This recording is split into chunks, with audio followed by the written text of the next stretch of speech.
Never in my life have I ever felt lazier than after reading BuzzFeed's article, How Millennials Became the Burnout Generation. Uh, I personally was born in the generation known as Gen Z, but while reading this article, I found that I share far more traits with millennials than I would ever like to admit. I consider myself a hardworking young man, but after reading this, I think I realize I'm giving myself a little too much credit than maybe I deserve.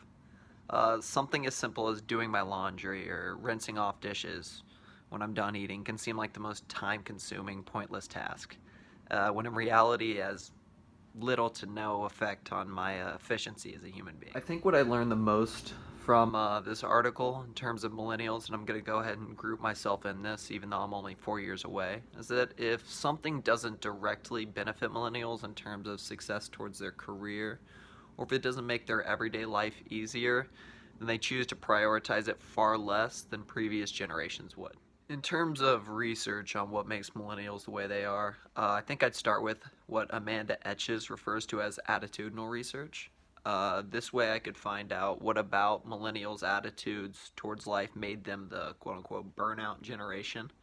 The format I would attack this with is a user interview because I feel it is the most authentic way to get genuine answers from people. The types of questions I would ask would mainly be focused on what motivates them as human beings. I feel that understanding what motivates millennials would also help me understand why they have a lack of motivation towards things that are seemingly quick and easy. And I would ask anyone that falls within the millennial age range so I could get as many perspectives as possible. To wrap up my thoughts on a topic that could be talked about for hours on top of hours, I'm going to give my opinion on the way that society is trending. I don't think this inherent laziness millennials seem to have been born with is going to be the end of the world. However, I think it is leading us to becoming a far more selfish society, which I do not feel is a good thing. Millennials seems to prioritize themselves first, which is not a bad thing when it comes to their careers or their individual successes. But I do feel that the lack of understanding for peers, wants, and needs ultimately will have a negative impact on the world as we currently know it.